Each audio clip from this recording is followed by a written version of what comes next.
우리 몸은 매우 정직한 반응을 일으킵니다. 어떤 일을 할 때 마지못해서 억지로 하게 되면 우리 몸도 스트레스와 짜증을 유발하는 노르아드레날린을 분비하게 됩니다. 그러나 내가 스스로 기뻐 자발적으로 하면 우리 뇌 속에 소위 행복 호르몬이라고 하는 베타 엔돌핀이 생성되면서 우리 마음속에 기쁨과 평안이 만들어지지요. 삶의 방식에 있어서도 영어로 좀 표현해 보면 must, 해야 하는, 할 수 없이 억지로 하는 삶의 방식이 있는가 하면 그것과는 달리 want to, 하고 싶다라고 하는 방식, 즉 자원함과 기쁨으로 하는 삶의 방식이 있지요.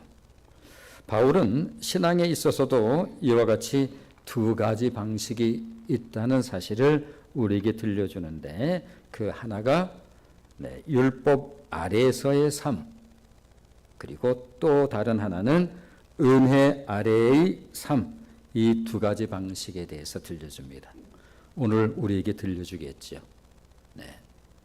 율법 아래에서의 삶이 어떠한 것이며 은혜 아래에서의 삶이 또 어떠한 것인지.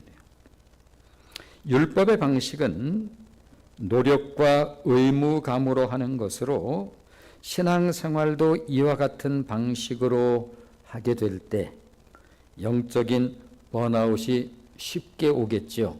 억지로 하는데. 당연히 기쁨을 잃어버리는 그러한 신앙생활을 하게 될 것입니다.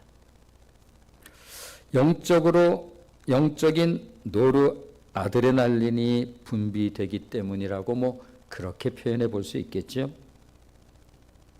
그러나 은혜의 방식으로 하게 되면 우리의 내면에 계신 성령으로 말미암아 자원함과 기쁨으로 하게 된다는 것이지요. 다시 말하면 영적 베타 엔돌핀이 생성되기에 우리 안에 믿음에 대한 확신, 그리고 소망에 대한 기대, 사랑을 하는데 그 희생의 마음으로 기꺼이 사랑하는 새로운 라이프 스타일이 이제 우리 안에 오게 됩니다. 그렇습니다. 율법의 힘이 강제적인 것이라고 한다면 은혜의 힘은 감동적인 것이라고 할 수가 있습니다. 그러므로 억지로 끌려와서 예배를 드리는 것과 하나님의 은혜의 감격에서 성령으로 드리는 예배는 전혀 다르겠지요. 물론 초기 신앙에 있어서는 다소 억지로 드리는 그런 예배가 또 다른 은혜일 수는 있어요. 그러나 근본적으로 내가 억지로 끌려와서 마지못해 드려지는 예배, 그리고 하나님의 은혜에 감격해서 성령으로 드려지는 예배는 전혀 다른 것입니다. 예배가 굉장히 중요하죠. 우리가 생각하는 것보다 예배는 훨씬 중요한 이유가 무엇인가 하면, 창세기를 보면 아담과 하와 이야기 바로 두 인물이 소개되는데 우리가 잘 아는 가인과 아벨이라고 하는 형제 얘기가 나와요. 그러면 성경에서 정말로 중요한 주제를 가지고 이 형제를 통해서 들려주고 싶은 이야기를, 말씀을 하나님께서 들려주실 터인데 그 내용이 뭔가 하면 제사 얘기예요. 다른 말로 표현하면 예배 얘기를 하는 거예요. 그 예배 얘기를 들려주시면서 하나님께서 받으시는 예배가 있고 받지 않는 예배가 있다라고 분명하게 말씀해요. 그러므로 오늘 저와 여러분이 이 자리에서 하나님께 예배를 올려드려요. 분명하고 확실한 것은 무엇인가 하면 내 기분이 좋든 안 좋든지 간에 가인이 그때 기분이 굉장히 안 좋았거든요. 하나님이 안 받으셔요. 하나님이 받으시는 예배, 받지 않는 예배가 있을 수 있다라는 거예요. 그리고 예배는 우리가 생각하는 것보다 훨씬 중요하다. 왜냐하면 하나님과 직접 관계가 되는 시간이기 때문에 그래요. 그러므로 살아가면서 예배에 성공한다, 우리들이 흔히 표현하는 굉장히 중요하겠죠. 네, 말하면 뭐 하겠어요? 따라서 바울이 강조해서 들려주고 싶은 것이 있습니다. 이제 우리들은 예수 그리스도로 말미암아 더 이상 율법 아래 있지 아니하고 은혜 아래 있다고 우리에게 들려주고 있지요. 그래서 지난 6장에서는 우리가 그 아담으로 말미암아 그 죄가 뭔지, 세상이 도대체 왜 이래? 그 안으로 들어가 보면 거기에 뭐 탐심, 야망, 욕망, 겉으로는 뭐 이런저런 포장이 된 얘기들이 많이 있지만 죄가 바로 그 원인이에요. 그럼 죄는 도대체 뭐예요? 아담으로 말미암은 그 다윗이 우리에게 잘 가르쳐 주는 대로 죄악 가운데 어머니 뱃속에서 잉태됐고 죄악 가운데 출생했으니 이게 죄로 태어난 인간이에요.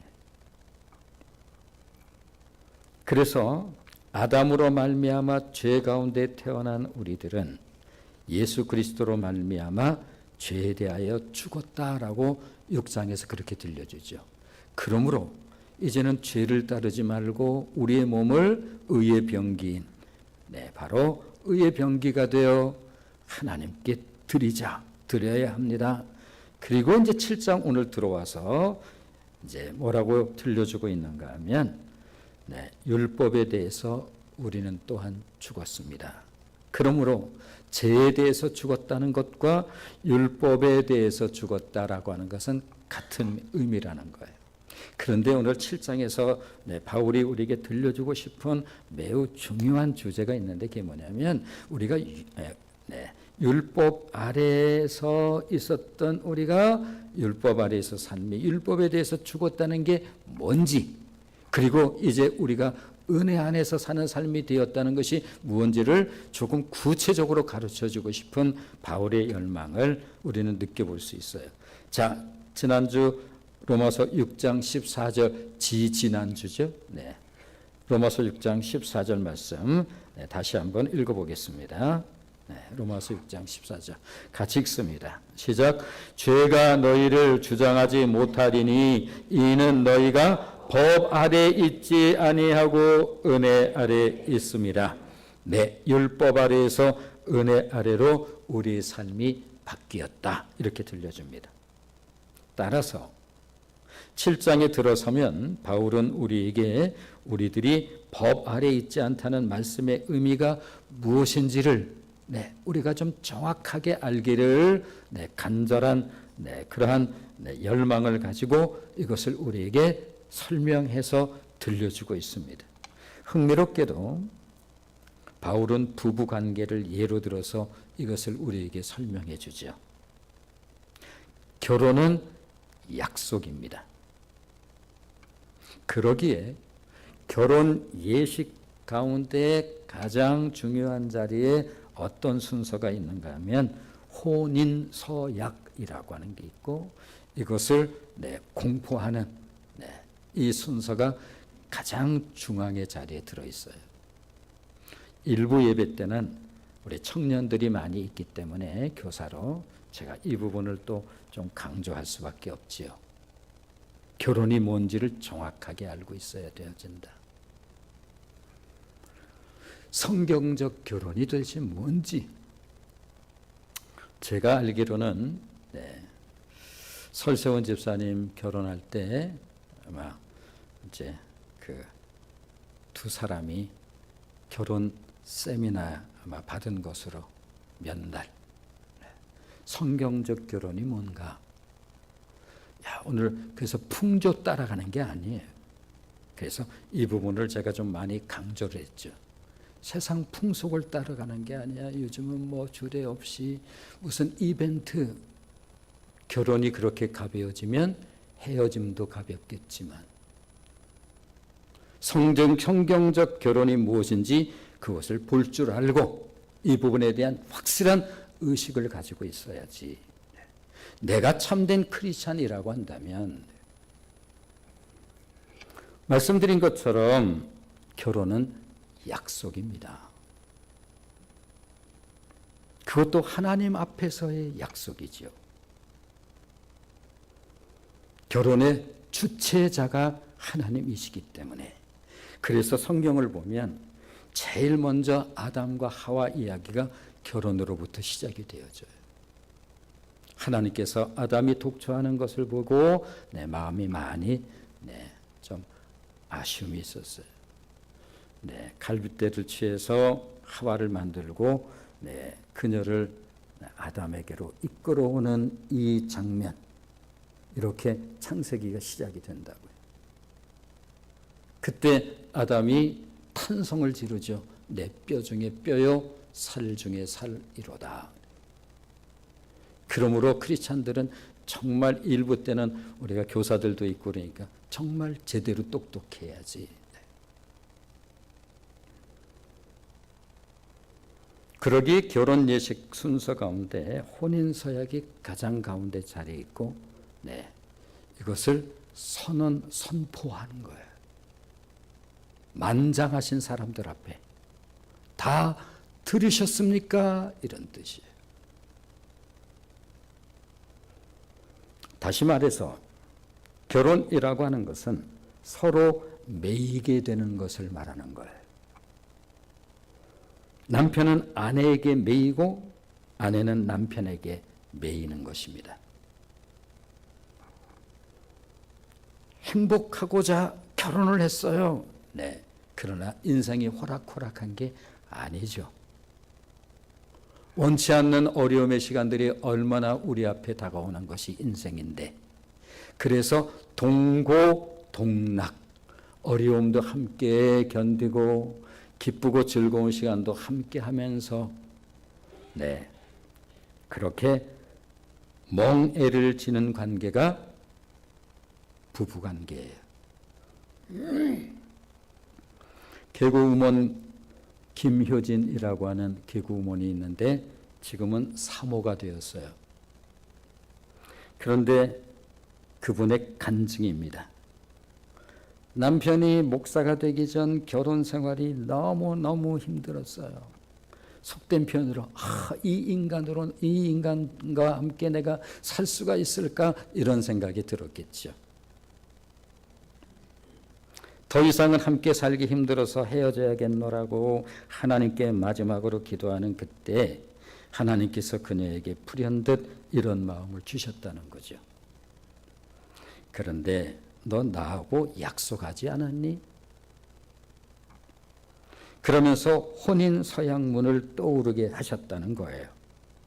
혼인 서약문에는 이 사람이 존경스러울 때나 존경스럽지 않을 때나 사랑할 수 있을 때나 사랑할 수 없을 때조차도 하나님의 조건 없는 사랑에 힘입어 끝까지 사랑하겠습니다. 그리고 그 이후에 하나님께서 그녀에게 긍휼한 마음을 부어주셨더니 이제 남편은 남편대로 저런 어려움이 있고 저런 또 고통도 있구나 보이고 이해하게 됐고, 하나님께서 더 이제 은혜를 베풀어 주셔서 이제 남편이 목사가 되고 그녀는 사모가 되었습니다. 이것이 바로 매임, 사랑의 멍에라고 합니다. 이런 이유로 결혼을 우리는 일륜지대사라고 말하는 거예요. 가벼운 이벤트에 관한 그런 류의 것이 아니라 그러나 그럼에도 불구하고 이 매임이 풀어지고 멍에가 벗어지는 때가 있는데 남편이 죽으면 아내는 자유하게 된다는 거예요. 자, 바울이 들려주는 1절로 13절을 한번 들어보실까요? 자, 1절로 3절 같이 읽습니다. 시작. 형제들아, 내가 법 아는 자들에게 말하노니 너희는 그 법이 사람이 살 동안만 그를 주관하는 줄 알지 못하느냐. 남편 있는 여인이 그 남편 생전에는 법으로 그에게 매임바 되나 만일 그 남편이 죽으면 남편의 법에서 벗어나느니라. 그러므로 만일 그 남편 생전에 다른 남자에게 가면 음녀라. 그러나 만일 남편이 죽으면 그 법에서 자유롭게 되나니 다른 남자에게 갈지라도 음녀가 되지 아니하느니라. 남편이 죽으면 자유하게 된다는 거예요. 그런데 법적으로 자유하게 되었기에 재혼을 한다 해도 전혀 문제가 없다고 들려줍니다. 왜냐하면 더 이상 서약의 책임을 지지 않아도 되기 때문에 매인 것이 벗어졌다. 이런 뜻이겠죠. 바울은 누구나 알고 있는 이 이야기를 통해서 우리와 율법의 관계를 지금 설명해 주고자 이 부분을 이제 가지고 예로 들어주는 거예요. 4절 말씀을 보시면, 자, 4절 말씀 같이 읽겠습니다. 시작. 그러므로 내 형제들아, 너희도 그리스도의 몸으로 말미암아 율법에 대하여 죽임을 당하였으니 이는 다른 이 곧 죽은 자 가운데서 살아나신 이에게 가서 우리가 하나님을 위하여 열매를 맺게 하려 함이라. 자, 그렇습니다. 예수님께서 왜 오셨나요? 갈라디아서에서는 이렇게 표현해요. 때가 참에 카이로스, 하나님의 특별한 그 시간, 우리가 율법 아래에 있을 때에 율법 아래에 있는 우리를 위하여 하나님께서 당신의 독생하신 아들 예수 그리스도를 여자의 몸을 통해서 오게 하셨다. 율법 아래 놓여 있는 우리를 위하여 십자가의 죽으심으로 저와 여러분이 당할 저주와 형벌을 담당하게 하셨다는 것입니다. 이제 저와 여러분은 그러므로 율법의 지배로부터 완전히 벗어난 것입니다. 율법에서 이제는 은혜로, 율법에서의 삶에서 이제는 은혜로의 삶으로. 그렇다면 왜 우리로 하여금 율법에서 벗어나게 하신 것일까? 우리 마음대로 살게 하기 위한 것인가? 그럴 리 없지요. 이 부분에 대해서 그 이유를 바울은 분명하고 확실하게 들려줍니다. 자, 4절 다시 한번 읽으면서 그 가운데 이는 그분 더 주목을 한번 해봅니다. 중후반. 자, 4절 같이 읽습니다. 시작. 그러므로 내 형제들아, 너희도 그리스도의 몸으로 말미암아 율법에 대하여 죽임을 당하였으니 이는 다른 이 곧 죽은 자 가운데서 살아나신 이에게 가서 우리가 하나님을 위하여 열매를 맺게 하려 함이라.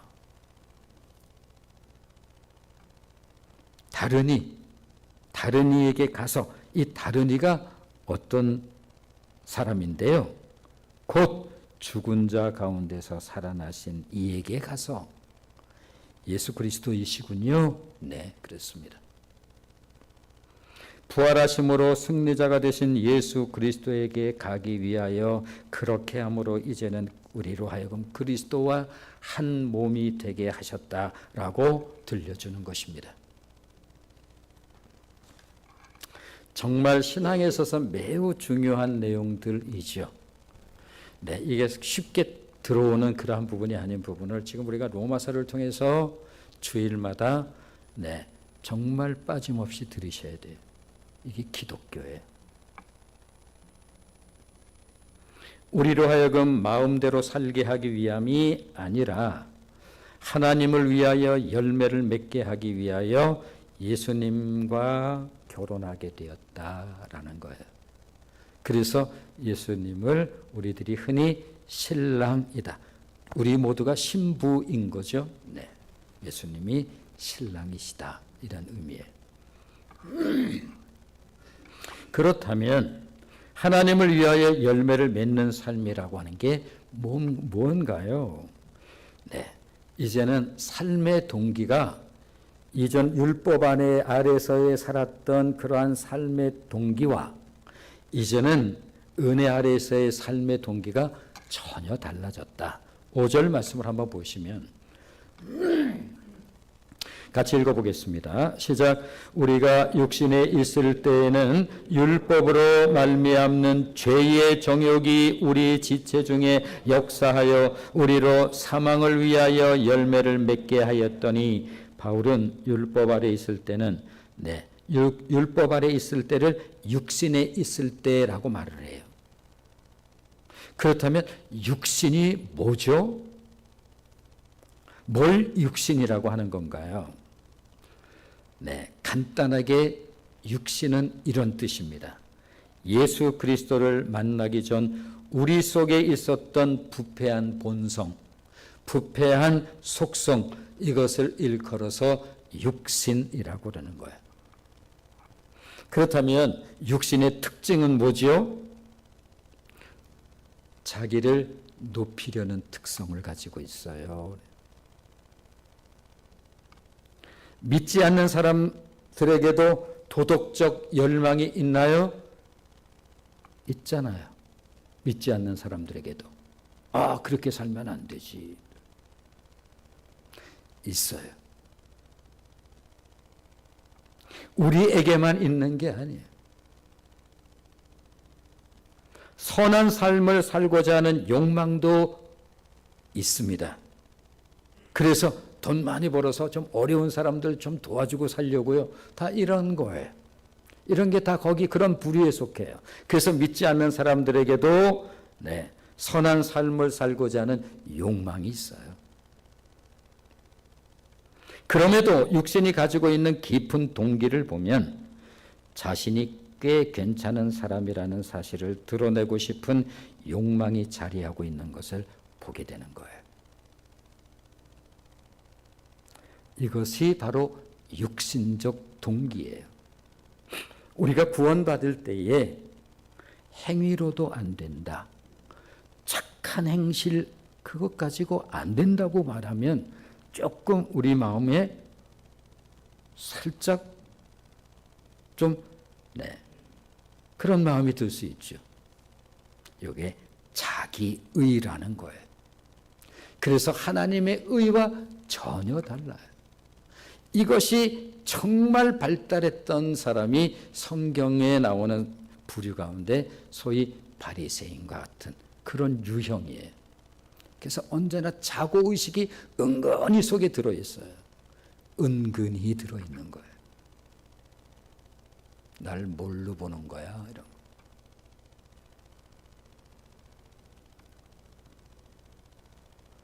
그랬던 우리가 달라졌다. 6절 말씀을 보시면 6절 같이 읽습니다. 시작. 이제는 우리가 얽매였던 것에 대하여 죽었으므로 율법에서 벗어났으니 이러므로 우리가 영의 새로운 것으로 섬길 것이요 율법 조문에 묵은 것으로 하지 아니합니다. 이제는 육신이 아닌 영의 새로운 것으로 섬기게 되었습니다. 율법 아래 있었던 동기와 은혜 아래에 있는 동기가 이렇게 다른 거예요. 삶의 동기가 달라졌습니다.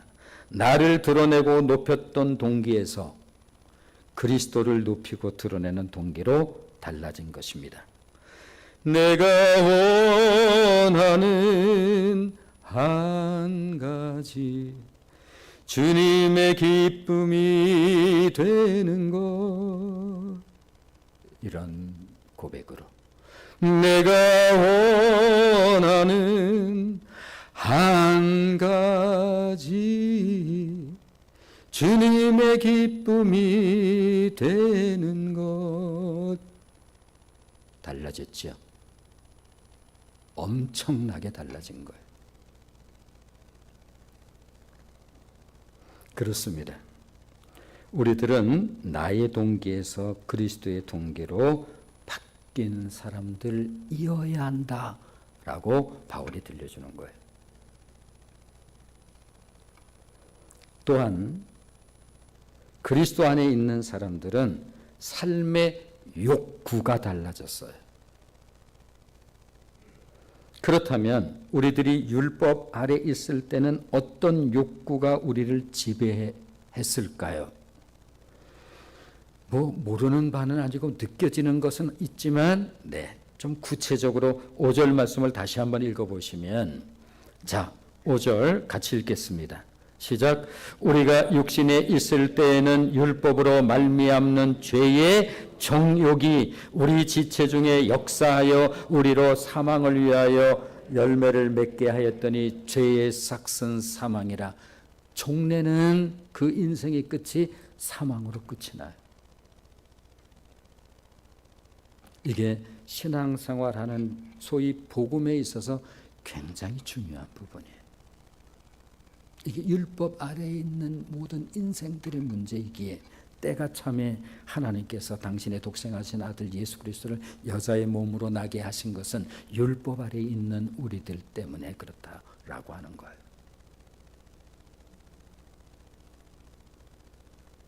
그렇습니다. 우리들이 율법 아래 살 때에는 죄의 정욕이 우리를 지배하는 삶을 살았고, 그리고 그 열매는 사망이라는 열매예요.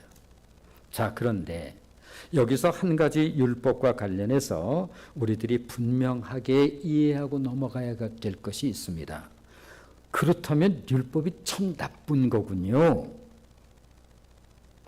어떻게 말씀을 그렇게 들어요? 죄 많은 것에 은혜가 많다면서요. 그러면 우리 마음대로 살아도 되겠네요. 죄 많은 것에 은혜가 많다고 하니 어떻게 그런 은혜로운 귀한 말씀을 그렇게밖에 못 듣습니까? 이런 거예요. 율법은 나쁜 게 아니에요. 바울도 이런 오해를 아마 하지 않을까 상당히 염려를 했었던 것 같습니다. 자, 12절 말씀을 보시면 12절 같이 읽어보겠습니다. 시작. 이로 보건대 율법은 거룩하고 계명도 거룩하고 의로우며 선하도다. 네, 율법에는 아무 문제가 없습니다. 문제가 있다면 선한 율법을 지키지 못하는 우리에게 있는 것이지요. 율법을 도저히 지킬 수 없는 인간의 연약성, 그 죄성, 5절에서 말하는 우리가 육신에 있을 때에는 율법으로 말미암는 죄의 정욕이 우리 지체 중에 역사함으로, 기억하시지요? 율법은 거울과 같아서 뭘 그렇게 내가 잘못했어? 내가 사람들하고 무슨 쌈질을 해? 남의 걸 훔쳐? 뭘 내가 그렇게 죄 있냐? 그러다가 조금씩 그분에 대해서 은근히 반감도 생기고, 그런데 내가 죄인이라고 하는 사실을 아는 지식이 가장 빼어난 지식, 누가? 성 어거스틴이 우리에게 들려준 말이죠. 이것을 알아야 신앙이 뭔지를 알게 되는 거예요. 지긋지긋한 죄, 이것이 우리에게 있어요.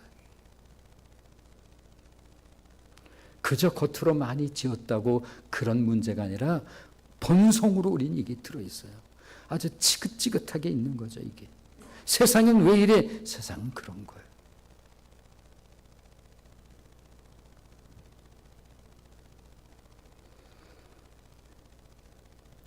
그래서 거울 앞에, 율법 앞에 서면, 율법의 소위 경책 기능, 율법, 우리의 아주 모든 것들이 내 안에 그런 종양이 있는지 전혀 몰랐습니다.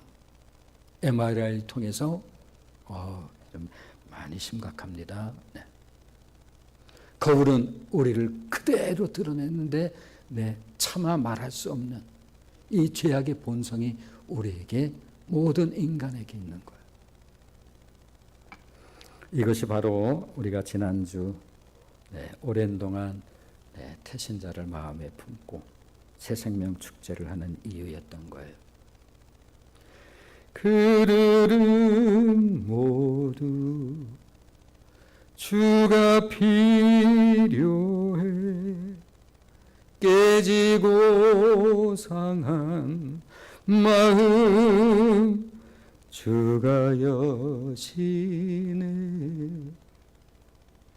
그분이 아니면, 그래서 갈라디아서에서 율법은 우리를 그리스도에게로 인도하는 몽학 선생과 같다. 그것을 보면서 비로소 깨닫는 거예요. 내가 구원받을 존재라고 하는 사실을. 그렇습니다.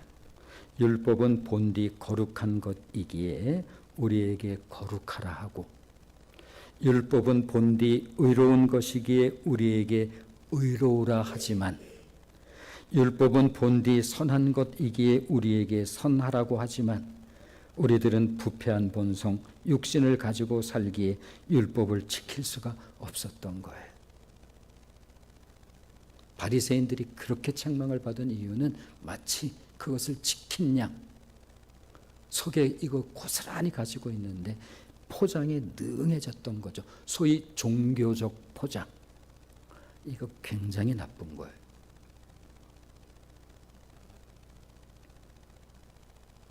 오히려 하지 말라는 것에 열심이었고, 19금 표시는 우리의 육신을 더 자극하고 부추겼습니다.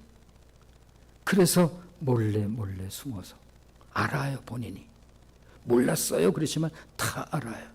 그래서 숨어서 담배도 피고, 숨어서 보지 말라는 거 이렇게 모여서 보고,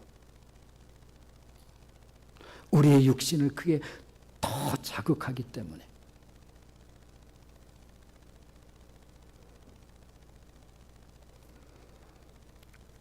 말씀드린 것처럼 세상이 왜 이래 외쳐보지만 우리는 알죠. 세상은 원래 그런 거예요. 그런 우리가 예수 그리스도로 말미암아 은혜 아래 살면서 삶의 동기가 바뀌어진 것입니다. 성령으로 말미암아 우리의 욕구가 선한 열망으로 바뀐 것이지요. 자, 로마서 5장 5절 말씀을 한번 보시면, 로마서 5장 5절 같이 읽겠습니다. 우리들이 바뀐 이유는 딱 하나예요. 저 사람 요즘에 왜 그래? 에? 얼굴도 훤하고 말이야. 뭐 좋은 거 먹었어? 어떤 사람이 만일 어떤 변화가 일어나기 시작했다고 한다면, 읽어볼까요? 5장 5절 읽습니다. 시작. 소망이 우리를 부끄럽게 하지 아니함은 우리에게 주신 성령으로 말미암아 하나님의 사랑이 우리 마음에 부은 바 되었나니. 우리에게 부어진 사랑, 바로 십자가의 사건. 그래서 배 타고 다니면서 그렇게 여자들을 막 겁탈하고 살았던 내 인생이 이제 나 같은 죄인 살리신 주 은혜에 놀라와.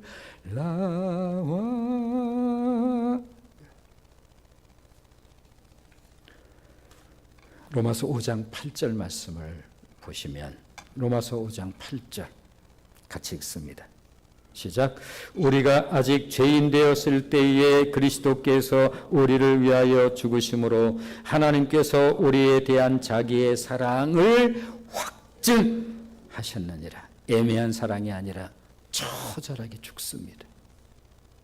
하나님의 사랑이 부은 바 되어지는 이 이야기는 구체적으로 얘기하면 하나님의 사랑이 우리에게 부은 바 되었습니다. 여름 소나기처럼 하나님의 사랑이 우리에게, 여름 소나기 벌판에 있는 우리가 여름 소나기가 내릴 때 그 비를 무엇으로 피할 수 있습니까?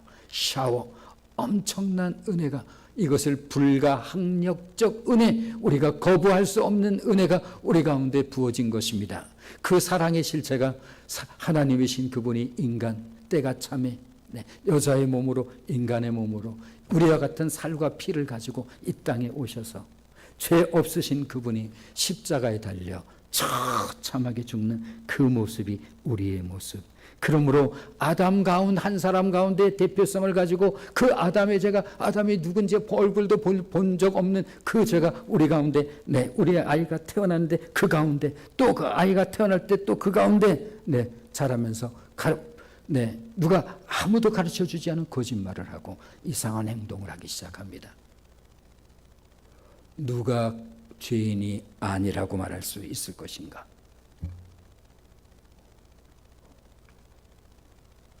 그리고 그리스도 그분이 그분 안에서 우리가 함께 이미 앞에서 은혜 나눈 거예요. 그분이 함께 죽고 함께 사는. 그러므로 이 사랑과 은혜를 받은 자들마다 새로운 욕구가 생기게 된 것입니다. 그 이전에는 오히려 율법대로 살아가려고 하면 할수록 번번이 넘어지고 실패하던 인생이 주님을 사랑함으로 이제는 사망의 열매가 아니라 생명의 열매를 맺는 삶을 살게 된 것이지요. 우리들이 신앙하는 이유예요. 자, 로마서 8장 4절 말씀을 보시면 로마서 8장 4절 같이 읽어보겠습니다. 시작. 육신을 따르지 않고 그 영을 따라 행하는 우리에게 율법의 요구가 이루어지게 하려 하심이니라. 그전에는 하려고 애를 쓰고 주먹쥐고 억지로 이렇게 해도 안 되는데, 이것이 은혜 아래에서의 삶, 억지로가 아닌 자원하는, must가 아닌 want to. 하고 싶은 거예요. 이제는 그렇게 살고 싶은 거지요. 우리 안에 이제는 육신으로가 아닌 그 영을 따라, 성령을 따라 우리 안에 그 성령이 거하시기에. 물론 육신은 아직도 우리 안에서 우리를 괴롭히고 있는 것이 사실입니다. 그러나 이제 우리에게는 성령으로 말미암는 새로운 동기가 우리 안에 거함으로 성령을 쫓아 행하는 우리가 율법의 요구를 이루며 주님의 기쁨이 되기를 원하는 삶, 그전에는 나를 기쁘게 한 삶, 이 인생이 어떻게 그렇게 바뀔 수 있을까? 이제는 주님의 기쁨이 되기를 원합니다.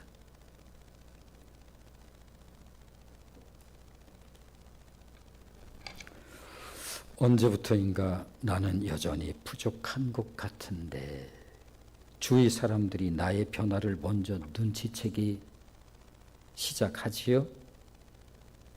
뭐 좋은 거 혼자 몰래 먹는 거 아니야?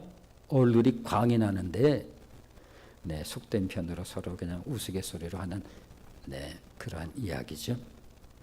뭐 좋은 거 혼자 먹는 거 아니야? 왜 얼굴이 요즘에 빛이 나 그렇게? 또 어느 때는 왜 그래, 한잔해. 그러면서도 이전처럼 막무가내로 권하지를 못합니다. 뭔가 나한테 느껴지는 게 있는가 봐요. 전에는 막무가내였는데, 아니 내가 먼저 또 그랬었는데, 아니 요즘 사람 좀 이상해졌어. 하던 대로 하며 살라고 노스레를 떨지만 내 표정과 행동과 기운이 달라진 것을 그 사람이 주위에서 먼저 느끼기 시작한 거죠.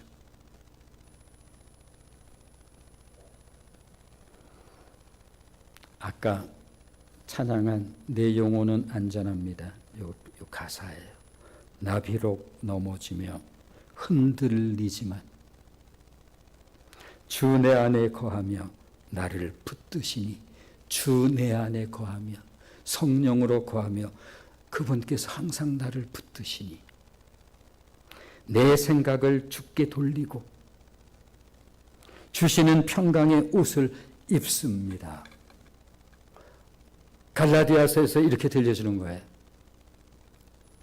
바울이 참 얼마나 그렇게 잘할까 저분은. 우리 안에서 싸움이 있어요. 예수 믿으면 룰루랄라 막 좋은 거 그거 아니에요. 전에는 뭐 예수 모를 때는 뭐 룰루랄라 뭐 세상이 다 그런 거야 뭐 그런 거지.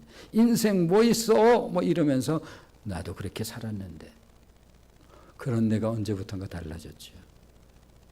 우리 안에 육체의 소욕, 디자이어 강력해요. 육체의 소욕 못 이겨요. 못 이겨요. 이기는 척할 뿐. 못 이겨요. 누구도. 육체의 소욕과 우리가 성령이 싸운다라고 들려줘요. 예수 믿는 사람들의 실상이에요.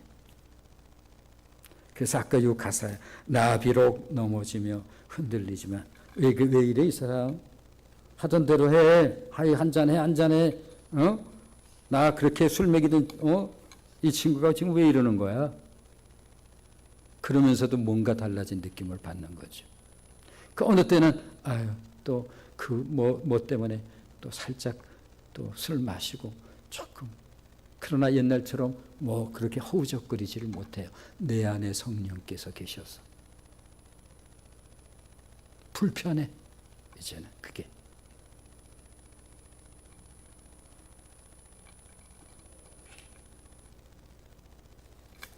나 비록 넘어지며 흔들리지만 주 내 안에 거하며 나를 붙드시니 내 생각을 주께로 돌리고 주시는 평강의 옷을 전에 하지 않았던 불편해. 그래서 주님 주여. 바울이 얘기해줘요. 우리 안에 육체의 소욕과 성령의 소욕이 싸운다는 거죠. 육체의 소욕은 성령을 거스리고 성령의 소욕은 육체를 거스리나니 이 우리 안에 있는 이 죄로 말미암는 육체의 소욕은 아무도 못 이겨요. 세상이 왜 이래? 세상은 그런 거예요.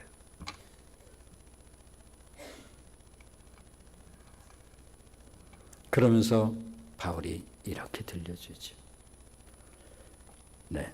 바울의 격려를 들으면서 마치겠습니다. 갈라디아서 5장 16절